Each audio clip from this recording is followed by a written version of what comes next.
On a besoin plus que jamais, sans doute, de coopération. La région méditerranéenne est très fragmentée. Elle est face à des défis considérables, le changement climatique, les défis évidemment d'ordre politique.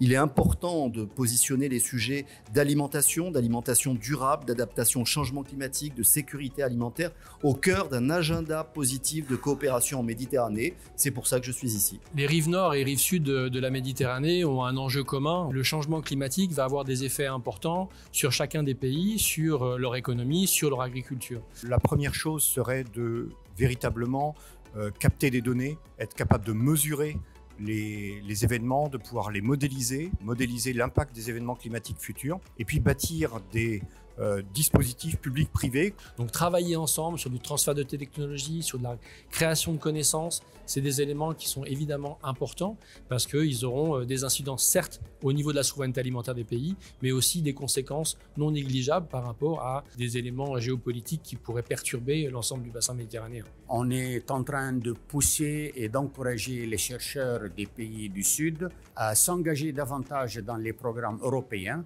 et dans les programmes bilatéraux pour améliorer la qualité des produits, ne pas trop affecter le climat et l'environnement et également maintenir la sécurité alimentaire de nos communautés.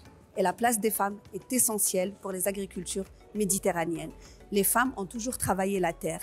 Aujourd'hui, pour les inclure justement dans ce métier qui est noble, un métier qui est dit d'hommes, mais finalement les femmes ont toute leur place. Il faut d'abord penser à les former, penser à les inclure dans les réseaux professionnels, penser à les subventionner, à les aider et à financer leurs exploitations. Il y a la volonté aussi de relier la partie consommation avec la partie alimentation et agriculture. Et c'est vraiment important dans le futur que les agriculteurs soient vraiment maîtres de toutes ces filières et les débouchés et qu'ils soient de réels agronomes pour pouvoir s'adapter eux-mêmes au changement et notamment au changement climatique.